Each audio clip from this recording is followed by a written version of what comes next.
여러분 안녕하십니까? 라디오 전망대 이용선입니다.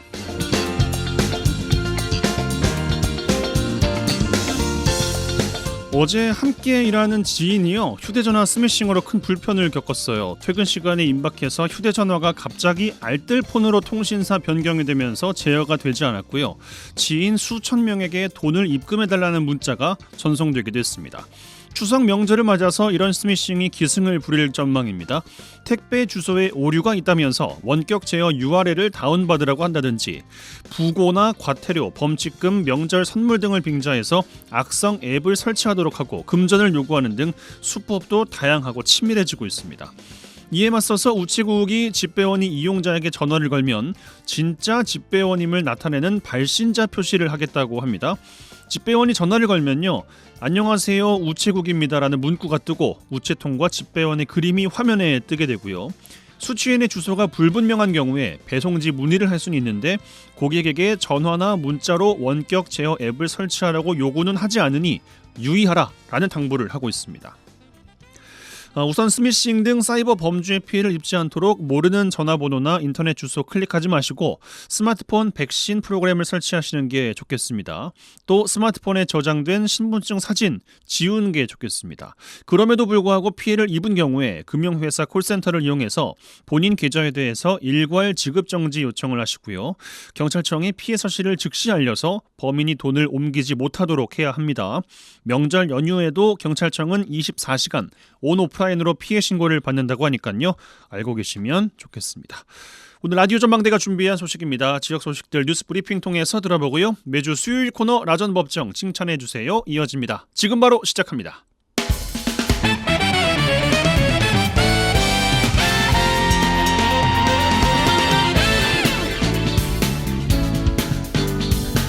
네, 9월 11일 수요일입니다. 라디오 전망대 시작합니다. 먼저 우리 지역 뉴스 정리해보죠. 뉴스브리핑 GBS 뉴스의 차범준 편집국장과 함께합니다.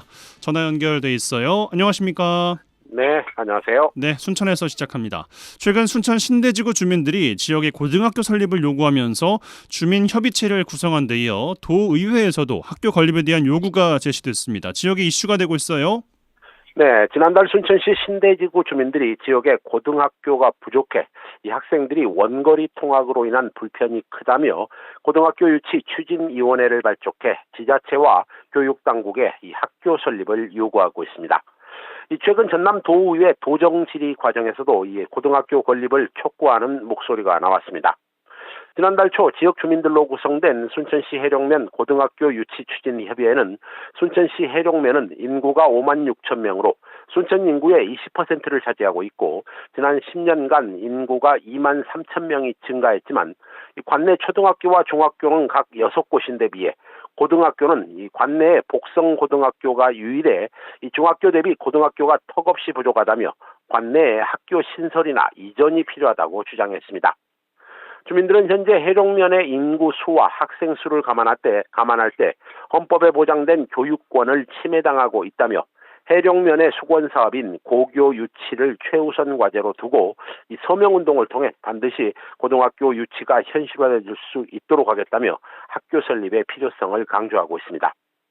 이 순천시 해룡면 주민들의 고등학교 설립에 대한 요구가 이어지자 최근 전남도의회 도정질의 과정에서도 이 지역구 한숙경 도의원이 순천 신대지구 학생들의 과밀 문제를 해소하기 위해 신대지구 바로 옆에 조성된 이 순천 선월지구에 고등학교를 신설하거나 이설해야 한다고 요구했습니다. 예, 인구 수는 줄고 학생 수는 계속해서 줄어들고 있는데 특정 지역에는 학교가 부족한 실정, 신대 지역 주민들의 학교 설립 요구에 대해서 교육당국 어떤 입장입니까?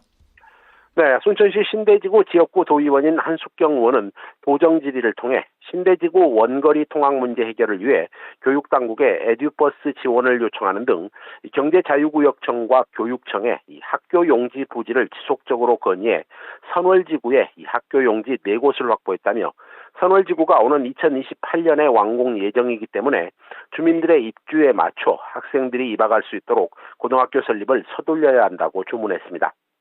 한숙경 도의원은 현재 신대지구는 초등학생이 3,845명에 중학생이 1,602명으로 이 전남에서 학생 수가 가장 많다며 전남도 교육청이 학생들의 과밀 문제를 해소하기 위한 방안을 마련해야 된다고 촉구했습니다. 신대지구 고등학교 신설 요구에 대해 답변에 나선 김대중 교육감은 신대지구에서 순천 내 읍면지역 소규모 중학교로 지나갈 수 있도록 이 과밀 학급 문제를 해결하고 신대지구와 선월지구 교육 여건 개선을 위해 고등학교가 신설되거나 이설될 수 있도록 적극적으로 노력하겠다는 입장을 밝혔습니다. 일단 교육당국이 새로 학교를 설립하는 방향으로 답변을 했지만 이 학생 수가 줄어들면서 원도심 지역의 학생 수가 감소하고 있고 또 신도심 지역 학생들은 이 통학 불편을 해소하기 위한 방안으로 이 신도심에 새로 학교를 신설할 경우 이 원도심 지역 학생 수 감소가 더 가속화될 것이라는 점에서 보다 근본적인 대책 마련이 필요해 보입니다. 원도심 지역 학교는 학생 수가 감소해서 교실이 남아 돌고 신도심은 학교가 부족해서 학교를 새로 짓거나 이설해야 하는 상황 계속되고 있는데 결국 아랫돌 빼서 윗돌 괴는 방식으로는 반복돼선 안 될 것 같습니다. 자, 광양으로 가겠습니다. 최근에 광양시가 시민과 출향 인사를 대상으로 수여하는 자랑스러운 광양인상, 광양시민의상 수상자의 수상 취소를 할 수 있는 조례를 제정할 움직임을 보이고 있는데 여기에 말 못할 속사정이 있다고요? 네, 지난주 광양시가 광양시 자랑스러운 광양인상 운영 규정 일부 개정 규정안 입법 예고를 통해 자랑스러운 광양인상 수상자의 수상 취소를 할 수 있는 근거를 만들기에 나섰습니다. 광양시는 앞서 지난달에도 광양시민의상 수상자에 대한 수상 취소를 할 수 있는 근거를 심의위원회를 통해 마련한 바 있습니다. 광양시가 추진하는 자랑스러운 광양인상의 취소 조례 개정안에는 수상 공적이 거짓임이 판명된 경우나 또 공적이나 사생활에 있어서 물의를 일으켜 사회적으로 지탄의 대상이 된 경우 또 금고 이상의 형을 받은 경우 등 이런저런 사유가 발생하면 심사위원회의 심사를 거쳐 이 수상을 취소할 수 있다는 내용을 담고 있습니다. 광양시가 이번에 시민의상 수상자에 대한 수상 취소 근거를 만들고 있는 것은 최근 상을 수상한 역대 수상자 중 한 명이 지역에서 불미스러운 일에 연루되면서 추진된 것으로 알려지고 있습니다. 시민의 상을 수상했다고 하더라도 불미스러운 일이 생기면 말씀하신 대로 수상을 취소함으로써 상의 권위를 지키겠다 이런 취지 같습니다. 네, 광양시는 이번 조례 개정안 입법 공고문을 통해 자랑스러운 광양인상의 윤리적 기준을 강화하고 신뢰성 제고를 위해 수상자 취소에 관한 사항을 신설해서 반영했다는 입장입니다. 광양시의 이번 시민의상 수상자에 대한 취소 조치의 근거 마련은 최근 지역의 한 국악인이 성추행 사건에 연루되면서 지난달 1심 법원 판결을 통해 중형을 선고받은 후속 조치로 진행되고 있습니다. 이 광양시가 수여하고 있는 자랑스러운 광양인상은 문화와 관광, 체육, 교육, 과학, 산업, 경제 등 각 분야에서 탁월한 능력을 발휘해 국가사회 발전에 기여하고 시의 명예를 빛낸 출향 인사를 대상으로 지난 2020년부터 시민의상을 수상하고 있습니다. 네, 알겠습니다. 여수에서 마무리하죠. 지난해부터 여수 남해간 해저터널 건설 사업이 본격화되면서 여수시 도로개통 이후에 대한 대비를 제대로 하지 못하고 있다는 지적이 계속되는데 전남도 의회에서 연계 도로망 확충에 대한 필요성이 또다시 제기됐어요. 네, 여수 남해간 해저터널 건설 사업이 본격적으로 추진되고 있는 가운데 해저터널과 연계한 여수 지역의 도로 연장 등 대응 전략 마련이 시급하다는 지적이 전남도의회 도정 질의를 통해 제기됐습니다. 전남도의회 주종섭 의원은 지난주 개회한 도의회 도정 질의를 통해 해저터널 건설로 인한 여수 지역의 편익 증진과 남해안 관광벨트 사업의 효과를 높이기 위해서는 여수 남해 해저터널 여수 지점의 도로 연장이 필요하다고 촉구했습니다. 주종섭 의원은 여수 남해 해저터널 건설 사업은 남해군의 경우 이 2개소의 진출입로가 확보됐는데 여수에는 이 1개밖에 진출입로가 확보되지 않았다며 이 Y자 형태의 터널이 계획됨에 따라 해저터널 건설에 따른 파급 효과가 남해 지역에 편중되고 있다고 주장했습니다. 예, 연계 도로망 확충을 위해서는 국토부 전남도의 예산 투자가 필요해 보이는데 전남도 어떤 입장입니까? 네, 주종섭 의원은 해저터널 건설을 통한 여수 지역의 시너지 효과 창출을 위해서는 여수 지점의 도로를 추가적으로 연장해야 한다며 여수 시내와 여수 산단으로 이어지는 터널을 건설해야 한다고 주문했습니다.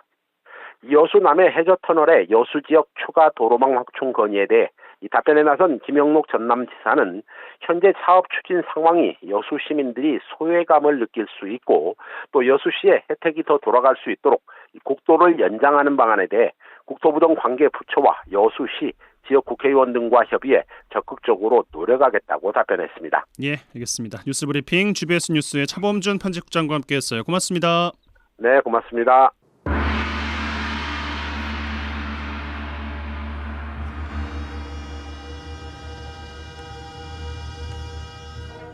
라전 법정.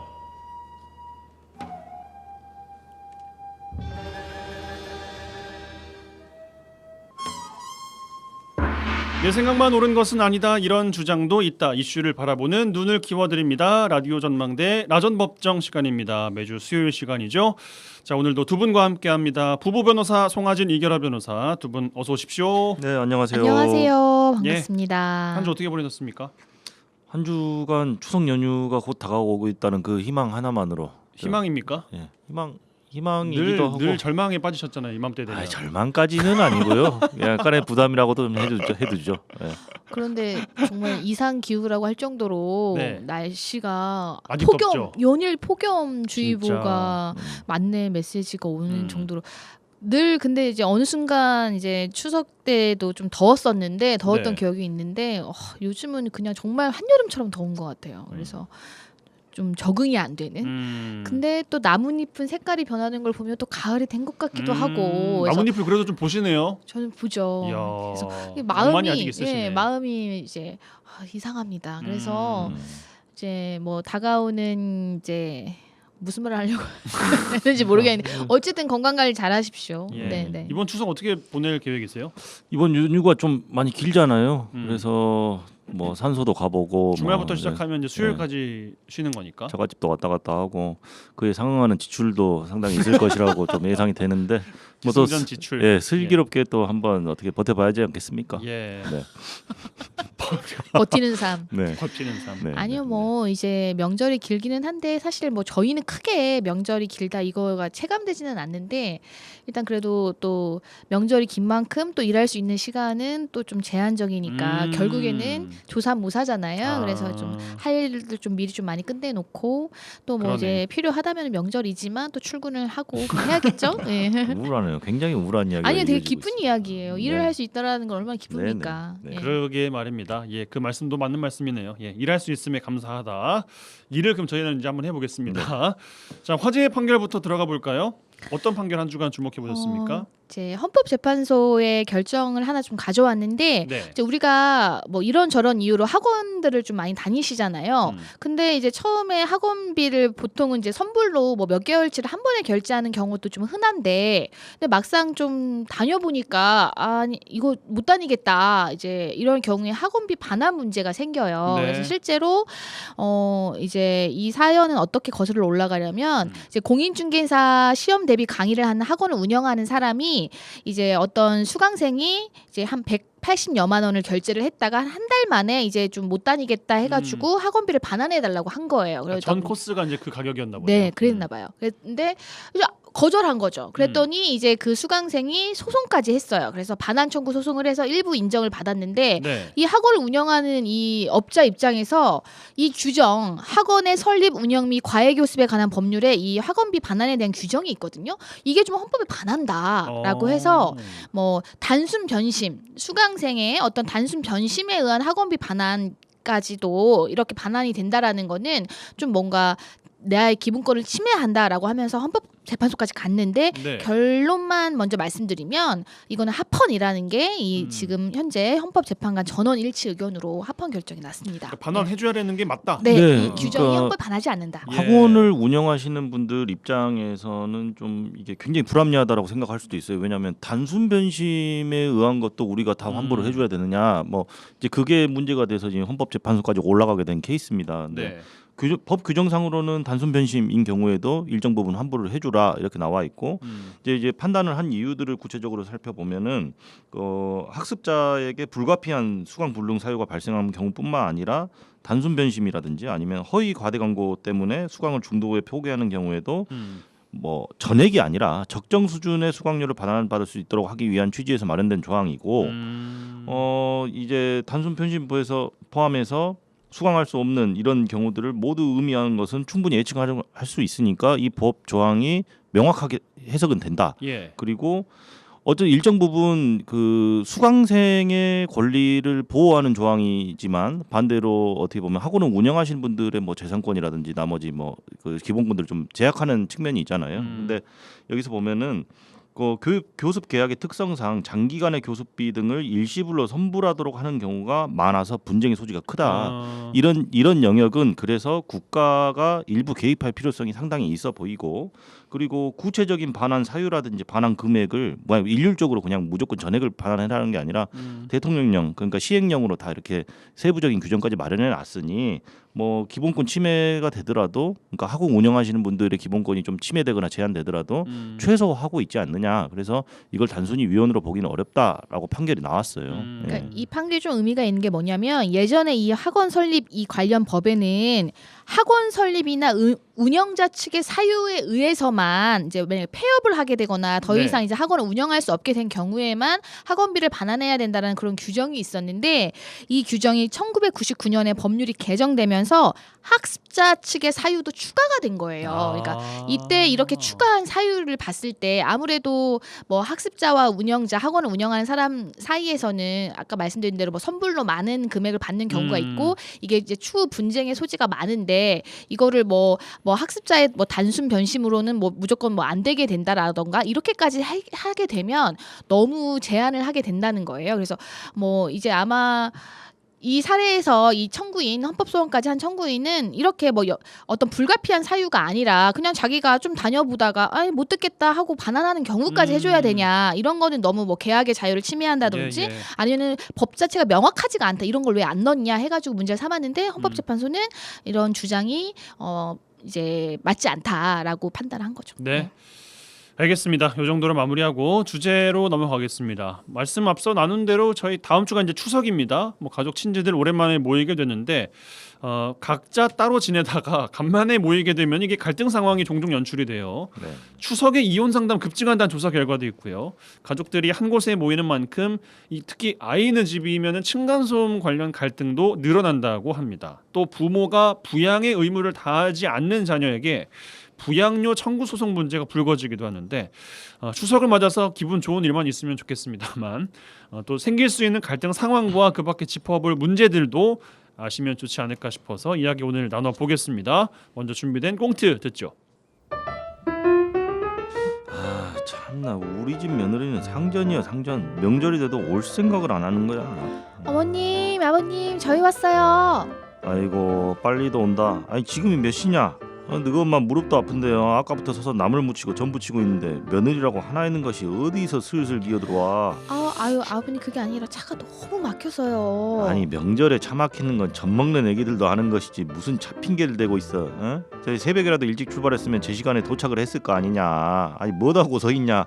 얼른 너희 엄마 돕지 않고. 네.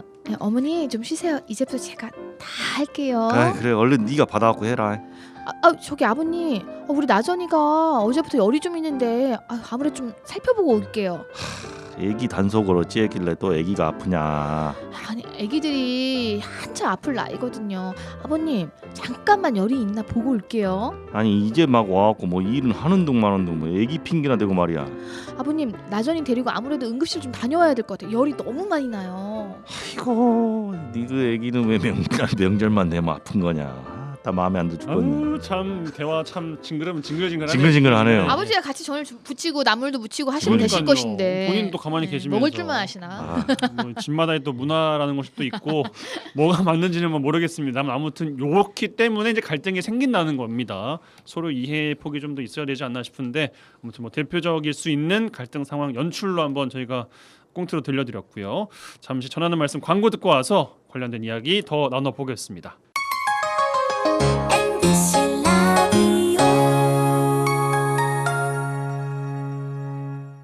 여수 MBC 라디오 전망대에 함께하고 계십니다. 매주 수요일 코너 라전법정 부부 변호사 송하진, 이결아 변호사 두 분과 함께하고 있습니다.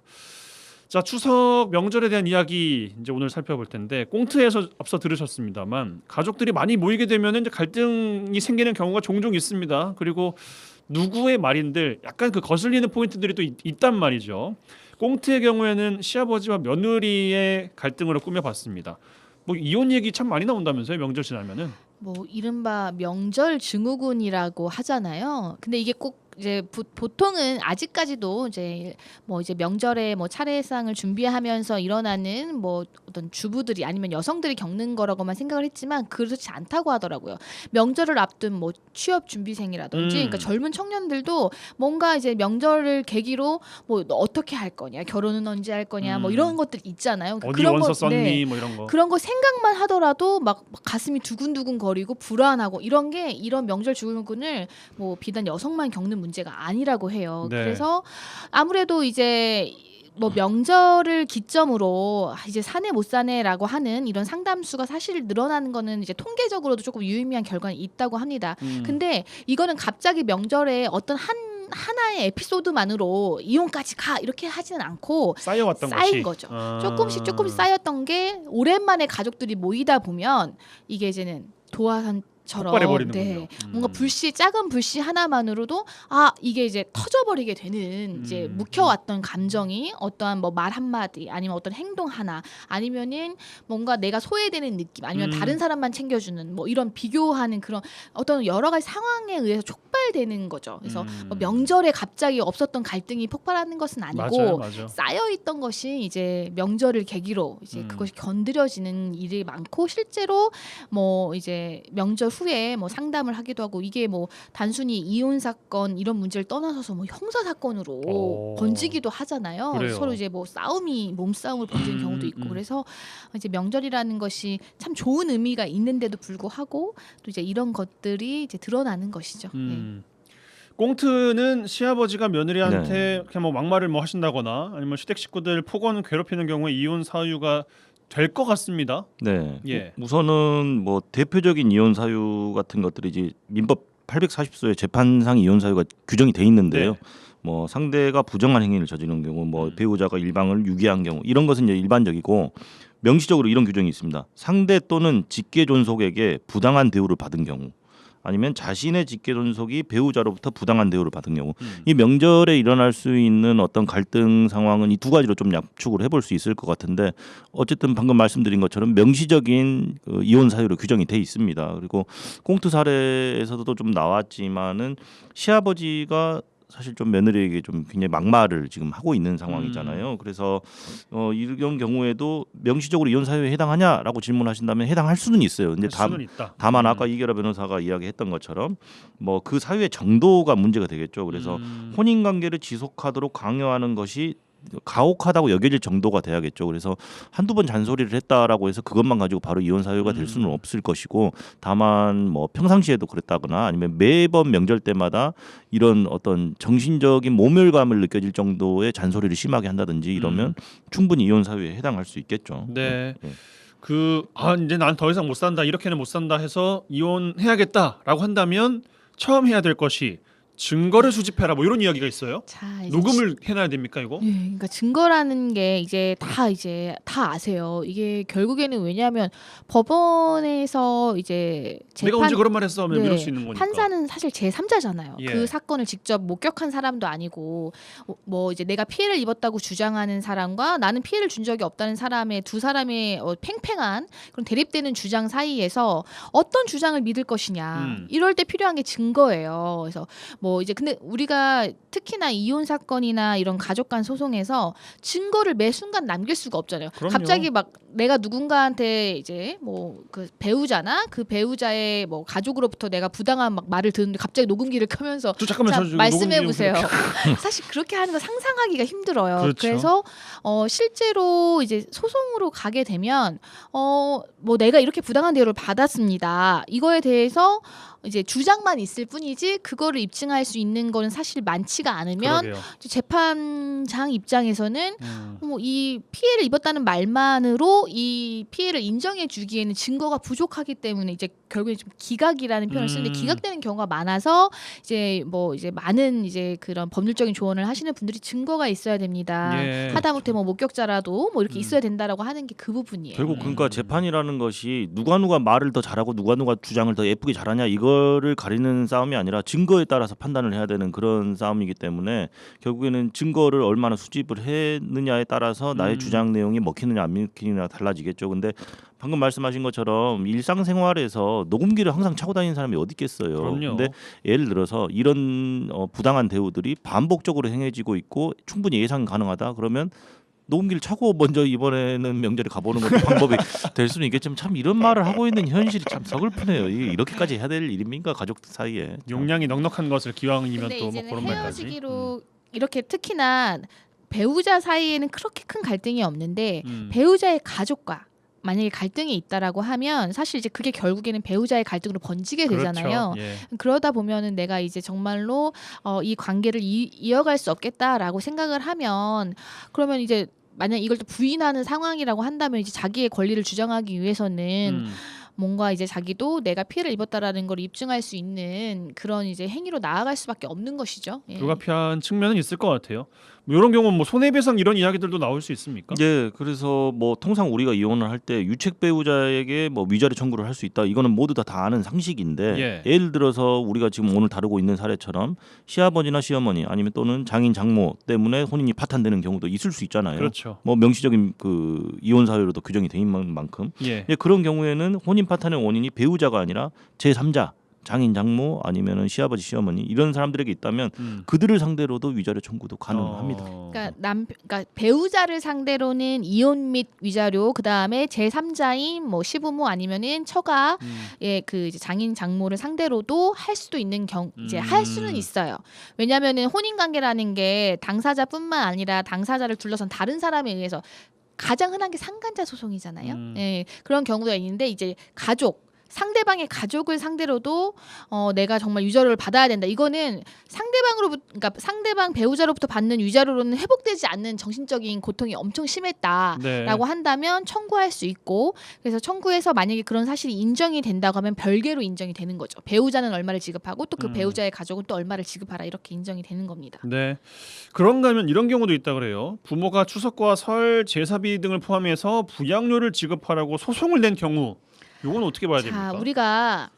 우리가 이제 부모는 미성년 자녀를 부양해야 될 의무가 당연히 있어요. 예. 그리고 성년인 자녀에 대해서도 일정한 의무가 있는데 그러니까 부모도 성년인 자녀를 부양해야 되고 성년인 자녀도 부모를 부양해야 되는 그런 부양 의무가 아예 민법에 규정되어 있는데 이거를 굳이 나누자면 뭐냐면 2차적 부양 의무라고 해요. 이 말은 뭐냐면 그 부양을 받아야 될 대상이 자기가 어느 정도 뭐 근로나 아니면 원래 이제 모아놓은 어떤 재산이 있어서 충분히 그런 2차적인 부양이 없어도 살아갈 수가 있다고 한다면 아예 부양 의무 자체가 인정되지 않아요. 그리고 그 부양을 하는 사람이 뭐 나의 생활 수준 정도까지 막 해줘야 되는 의무까지는 아니에요. 그러니까 내가 뭐 지금 내가 만약에 예를 들어서 쉽게 말해서 한 달에 얼마를 버는데 여기서 뭐가 나가고 뭐가 나가면 뭐 가용 자원이 이 정도인데 이 정도로는 부모를 부양할 수 없다라고 하면 실제로 기각이 되거든요. 그러니까 내 경제적인 상황 그런 것들 다 고려돼서 인정되는 2차적인 부양 의무이기 때문에 뭐 지금 방금 말씀하신 사례가 실제로 있었다고 해요.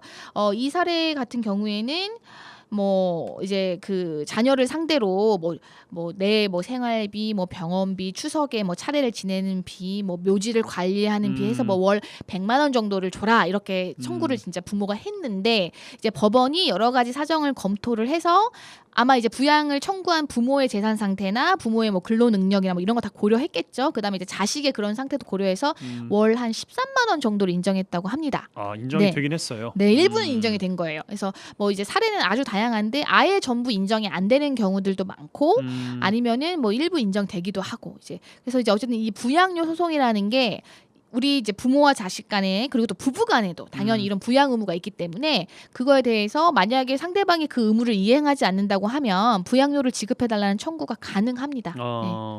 부양료 지급 의무 조금 더 살펴보면 어떤 경우에 또 지게 될까요? 일단 기본적으로 부양 의무라는 것은 그 친족 간에 성립하는 거잖아요. 예. 근데 뭐 직계혈 쪽 및 그 배우자 간 그리고 기타 친족 그러니까 생계를 같이 하는 친족의 경우에 성립을 하는 건데 이제 부양 의무는 무조건 발생하는 게 아니라 부양을 받을 사람이 부양을 받아야 되는 사람이 자신의 자력 또는 근로에 의해서 생활을 유지할 수 없는 경우에 하나여만 인정이 됩니다. 그러니까 예를 들어서 뭐 직계혈족이라고 하면 부모님이 부양을 받아야 되는 상황이 있을 수도 있고 반대로 성년이지만 자녀가 또 부양을 받아야 되는 그런 상황이 될 수도 있잖아요. 네. 근데 이게 뭐 어떤 뭐 엄청 뭐 불확정한 개념으로서 뭐 일정 수준의 생활 수준을 맞춰줄 그런 의무가 아니라 진짜 공공한 상황이어야 돼요. 그러니까 객관적으로 봐서 생활비 수요조차 감당을 못하는 거죠. 아. 그래서 그런 공공한 상태에 있을 때만 인정이 되는 것이지 뭐 예를 들어서 뭐 묘지가 엄청나게 큰데 이 묘지를 관리하는 데 들어가면 크니까만 달라 이런 것도 인정이 될 수가 없을 것이고 예를 들어서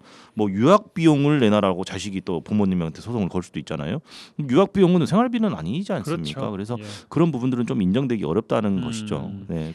제가 아까 2차적 부양 의무라는 말을 앞서 좀 언급을 했는데 부부간의 부양 의무는 1차적 부양 의무로 봐요. 그러니까 그건 뭐냐면 부부는 공동 생활을 같이 하는 그런 관계이기 때문에 적어도 나의 생활 수준을 나랑 동등한 생활 수준을 유지하게 해야 되는 1차적 부양 의무고 그 외에 부모와 자식, 그러니까 부모와 성년인 자식 간의 이런 의무는 2차적 부양 의무니까 이 사람이 실제로 부양이 필요할 정도의 사정이 있는지가 일단 그게 인정이 되어야 되고 인정이 된다고 하더라도 그 부양을 하는 사람의 어떤 능력도 고려가 돼서 적정한 수준에서 정해져야 된다라는 게 네. 이제 이 법의 취지고 또 이제 판례의 입장입니다. 알겠습니다. 이해가 잘 됐습니다. 그 법원이 그럼 부양료 지급해라라고 판결했는데 지금 못하는 경우가 있을 수도 있는 거잖아요. 네. 그럴 때는 어떻게 해야 됩니까? 이거 뭐 어렵게 생각하시지 않으면 됩니다. 그냥 일반적인 판결하고 똑같이 생각하시면 돼요. 판결 나왔는데 상대방이 돈을 안 주면 어떻게 해야 되죠? 강제 집행해야죠. 네. 예, 이것도 똑같습니다. 그러니까 부양료 지급하라. 뭐 어떤 형태로든 금전을 지급하라고 판결이 나왔는데 그 임의로 지급을 하지 않는다. 법원에다 강제 집행 신청해가지고 상대방의 재산에 대해서 강제 집행을 해야죠. 네. 예. 명절에 또 하나 있는 갈등이 바로 층간소음 문제라고 합니다. 아무래도 식구가 많아지고 또 아이들도 다 같이 집에 모이다 보면 뭐 쿵쿵 뛸 수도 있고 이제 그런 것일 텐데 갈등이 커지면서 요즘에 법적 분쟁으로까지 이어지는 사례가 많다면서요? 그러니까 이 층간소음도 실제로 한 최근 3년간의 그 층간소음 이웃 사이 센터라고 해가지고 이렇게 전화 맞아요. 상담하는 그런 네네. 게 한번 통계를 내보니까 일주 평균 만약에 148건 정도의 어떤 이런 상담 건수가 있다고 한다면 추석 연휴 이후에는 한 주에 평균 180건으로 그러니까 한 22% 정도가 증가를 한다고 해요. 네. 근데 아무래도 이제 이런 공동주택, 그러니까 아파트에 사시는 분들이 많다 보니까 뭐 사람들이 갑자기 많이 모이면 아무리 뭐 조심한다고 하더라도 이제 그 소음이라는 게 있기 마련인데 이 부분에 대해서 사실 근데 이게 1년에 막 계속 일어나는 일은 사실 아니잖아요. 물론 이제 뭐 자기 집에 많은 손님이 방문하는 사람들 입장에서도 좀 조심을 해야 되는 부분도 있지만 뭐 만약 그 아랫집에 사는 사람 입장에서도 본인들도 손님이 올 수도 있는 거고 그리고 만약에 이게 보통 사람들이 잠자는 시간까지 이어지는 소음이 아니라면 어느 정도는 그래도 뭐 이게 이제 많은 가족들이 모이는 날이니까 이게 좀 이해를 해야 되는데 이거를 좀 이제 뭐 감정적으로 받아들이게 되면은 사실은 이제 이게 그냥 단순한 민사 문제가 아니라 여러 가지 이제 문제로 번지잖아요. 네. 그래서 실제로 해서 지금 뭐 막 캠페인도 많이 하고 뭐 이렇게 실제로 엘리베이터 많이 붙어 있어요. 네, 요즘에. 층간 소음을 맞아요. 저감하는 생활 수칙을 해서 뭐 하루에 이웃과 2번 인사하기. 그리고 밤부터 그리고 새벽 6시까지는 좀 더 조용하게 지내기. 좀 생활 소음을 좀 더 낮추는 노력을 하고 뭐 이제 두꺼운 매트 위에서 뭐 2cm 이상의 위에서 막 놀기 이런 아예 막 수치까지 만들어서 막 계속 캠페인도 할 정도로 이 층간 소음 분쟁을 이제 우리가 좀 더 서로 좀 양보하고 이해하는 방식으로 가자라고 많이 지금 그 아파트에서 막 방송을 막 하잖아요. 맞아요. 이 추석을 앞두고 그래서 이제 이런 근데 이게 이제 소송이 되는 경우 이런 경우에요. 이제 뭐 민사적인 것도 있을 수 있지만 이제 무작정 찾아가서 막 배를 누르는 거예요. 네. 막 따지러 간 감정적으로. 거죠. 네. 예. 그리고 막 문을 열었는데 그냥 막 들어오라고도 안 했는데 막 무작정 들어가요. 이제 자기 막 화가 나서 그러면 이제 주거 침입이 그렇죠. 문제가 되고 아니면은 뭐 어디 집은 막 너무너무 시끄러운 집이라고 막 이렇게 대대적으로 뭐 만약에 엘리베이터에 붙여서 해코지를 넣는다거나 하는구나. 그러면 이제 예. 그건 명예훼손죄. 그러니까 내가 층간 소음의 피해자였는데 내가 이제는 그런 형사적인 문제의 가해자가 돼서 아니면은 이제 그게 또 문제가 되면 또 민사적으로 위자료 청구도 받을 수 있잖아요. 지속적으로 뭐 이 사람한테 아니면 내가 이제 보복의 감정으로 나도 막 그 소음을 만들어서 하거나 그러니까 이렇게 돼버리면 나는 분명히 피해자로 시작했는데 내가 가해자가 되어 있는 거예요. 그래서 그런 분쟁들이 사실은 많이 생기는 거죠. 네. 알겠습니다. 뭐 명절 참 즐거운 이야기만 하고 보내도 뭐 모자랄 시간이긴 한데 뭐 이런 이야기들 참 안 일어났으면 하는 마음으로 이제 짚어드리고 있습니다만 뭐 법적 대응보다는 예방이 아무래도 더 효과적일 텐데 뭐 어떤 말씀 주실지 한 말씀씩 듣고 마무리할까요? 뭐 어쨌든 층간 소음에 뭐 영향이 되는 어떤 가구라든지 어떤 어린이들이 오는 경우에는 뭐 매트리스를 깐다든지 뭐 최소화할 수 있게끔 해야겠죠. 그리고 아까 좀 주의하셔야 될 게 이 피해자들이 화가 나서 오히려 역으로 그 복수를 하는 과정에서 가해자로 전환되는 경우들이 많아요. 그래서 이게 뭐 사적인 어떤 제재를 취하시는 것은 좀 삼가하시는 게 제일 좋겠고, 뭐 일단 소음이 날 수밖에 없는 상황이라면 뭐 양해를 구한다든지 아니면은 분쟁으로 이제 뭐 가지 않는 게 제일 좋잖아요. 어쨌든 네. 예방이란 말씀을 해주셨으니까 상호 이해를 하고 협조를 구하고 뭐 이런 선에서 좀 마무리를 하시는 게 제일 좋겠죠. 네. 이 변호사님? 맞습니다. 명절에 우리가 가족들 간에도 그렇고 이웃들 간에도 우리가 기본적으로 지켜야 될 예절이 있잖아요.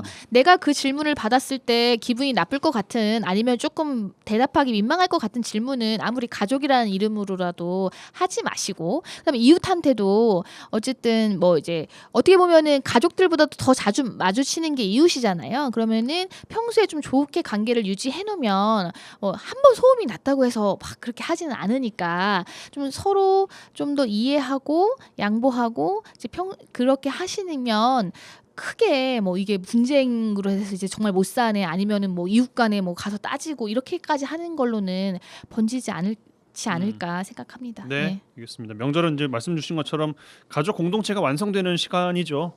생각의 묘를 잘 발휘하셔서 긴 연휴 또 5일이나 또 되니까 재미나게 잘 보내셨으면 좋겠습니다.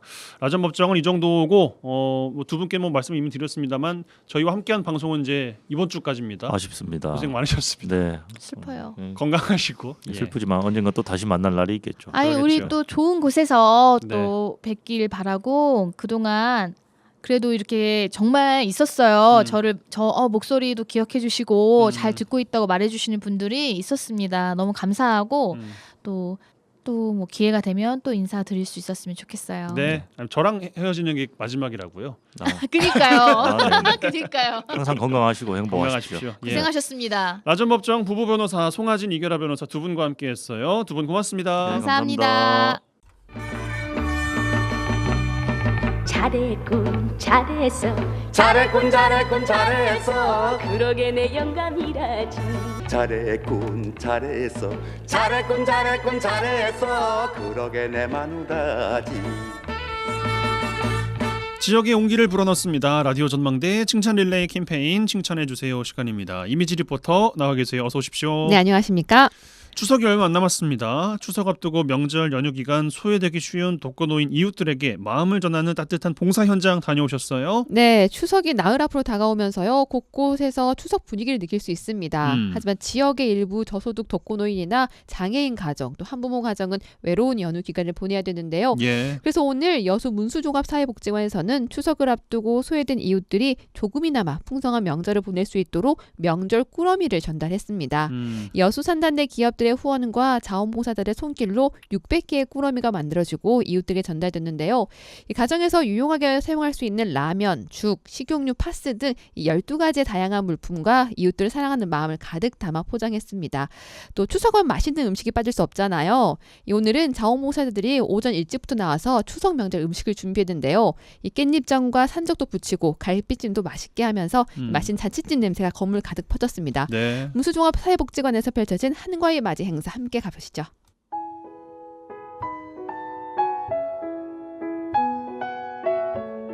저는 문수종합사회복지관의 지역 조직화 과장 강미란입니다. 오늘은 그 추석을 맞이해서 저희가 매년 준비하는 해피투게더 나눔으로 빛는 한가위 행사로 지금 지역세 요보 세대, 독거노인 어르신, 장애인분들, 그다음에 한부모 가정 세대 아이들에게 각각 이제 행복 꾸러미를 직접 제작을 해서 식료품과 생활용품이 든 꾸러미를 직접 전달을 해드리는 행사고요. 오후에는 저희가 따로 지역 주민분들을 위해서 함께 문화공연 준비했습니다. 명절이라서 이제 혼자 사시는 분들이 많기 때문에 저희 문수주공 아파트가 독거노인 분들이 많이 계세요. 그래서 그분들과 함께 이제 어떻게 명절을 보낼 수 있을까 고민을 하다가 저희가 행복 꾸러미로 해서 이제 안부도 전하고 함께 명절 외로움을 좀 달래고 또 경제적으로 도움을 드릴 수 있도록 저희가 이런 방식으로 매년 진행하고 있습니다. 저희가 방문하면서 이제 명절 안부도 전달해 드리고 이제 어떻게 이제 거주하시는지도 한 번씩 살피면서 이렇게 대상자 이용자분들 안부 확인하고 있습니다.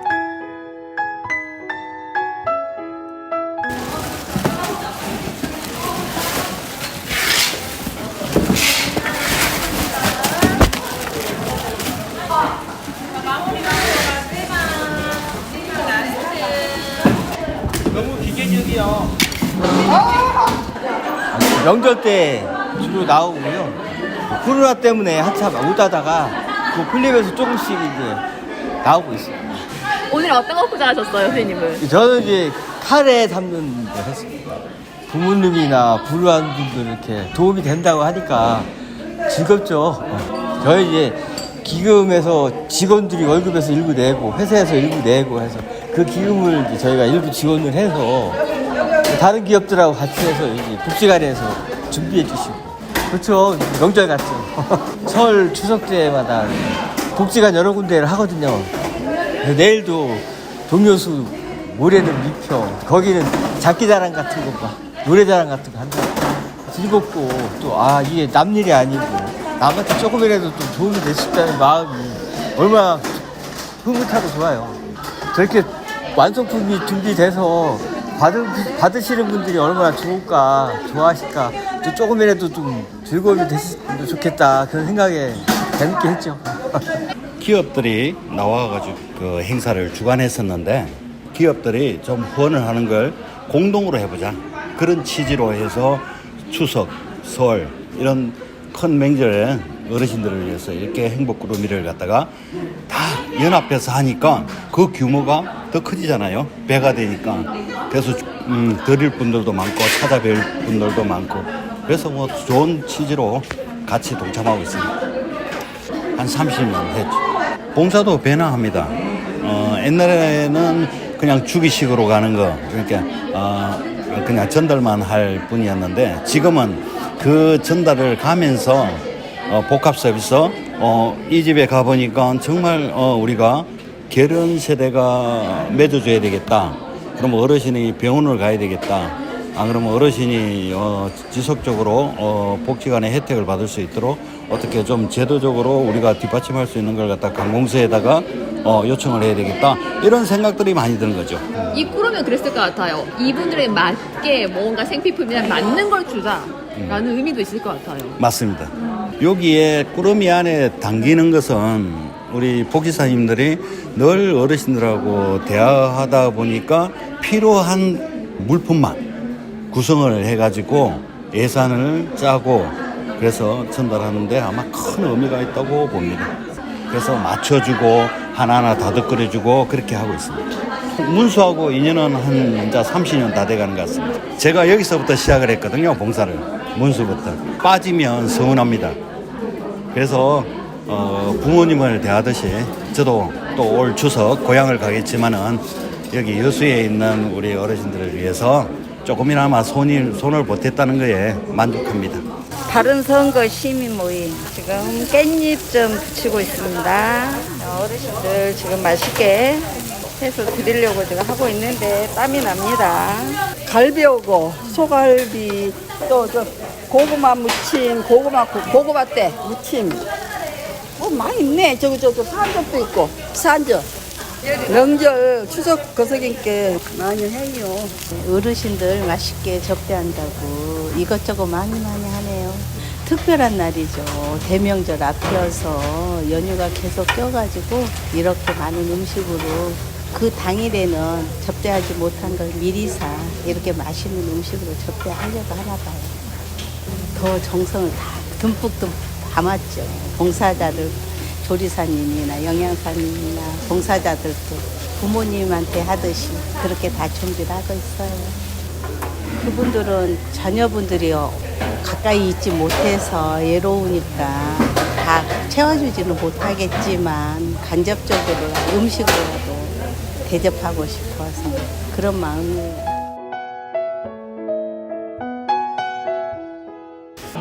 감격이 넘치고 감사합니다. 많고 적고 간에 성의가 너무 감사합니다. 좋지. 안 맞는 놈도. 여기가 완전히 추석이 다 들어있어. 여기가 다 들어있으니까 너무 감사해.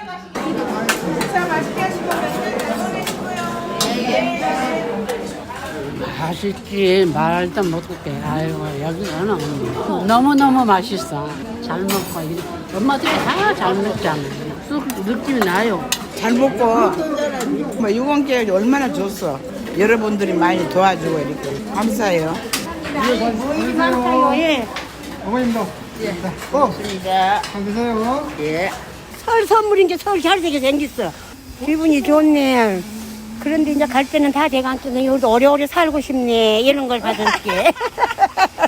그냥 맛있게 전도 붙이고 맛있네. 애리갈비도 맛있고 국물도 시래국 맛있고. 잘 먹었네요. 오래오래 살고 싶은데 그 밑에 마음대로 되냐 욕심이. 이걸 받는 어르신들에게 하고 싶은 말씀 있으세요? 늘 건강했으면 좋겠어요. 그리고 또 내년에도 또 이런 어르신들을 또 뵀으면 좋겠습니다. 올해도 힘내시고 우리 대한민국도 지역 경제도 활성화되어서 또 내년에는 더 풍족하게 또 이렇게 시간을 보냈으면 좋겠습니다.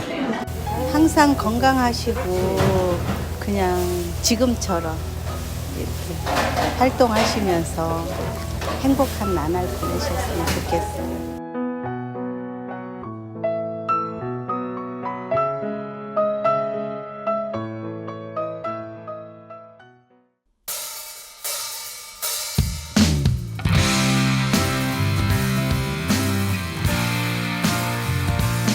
(9월 11일) 수요일 라디오 전망대 오늘 준비한 소식 여기까지입니다. 오늘도 고생 많으셨습니다. 리쌍과 윤도현이 함께한 썸데이 흐르고 있어요. 이 노래 짧게 들으시고요. 내일 저녁 6시 5분에 다시 찾아뵙죠. 이용선이었습니다.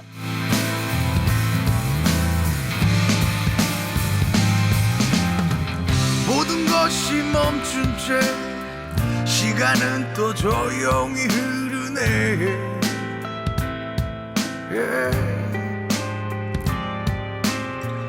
가라앉던 가슴이 또다시 숨이 꽉 막히네. 나 홀로 버려진 채 사라지는 아픔마저도 미치도록 아쉬운데 너 없이 견디는 이 시간도 끝나겠지 언젠가는. Someday 다 잊혀져 갈 사랑 그리운 내 사랑 언제나 힘들게 만난 그대였어. 내가 없은 내 사랑 그리운 내 사랑 언제나 행복해야 해. 날 떠나서 언제나 불안했던 사랑의 계단 그 어떤 순간에도 내 손을 놓지 않았던 내가 항상 너무 고맙다. 이제 날 떠나서 행복해라. 제발 나와 찍은 사진처럼 웃어라. 맨날 슬프고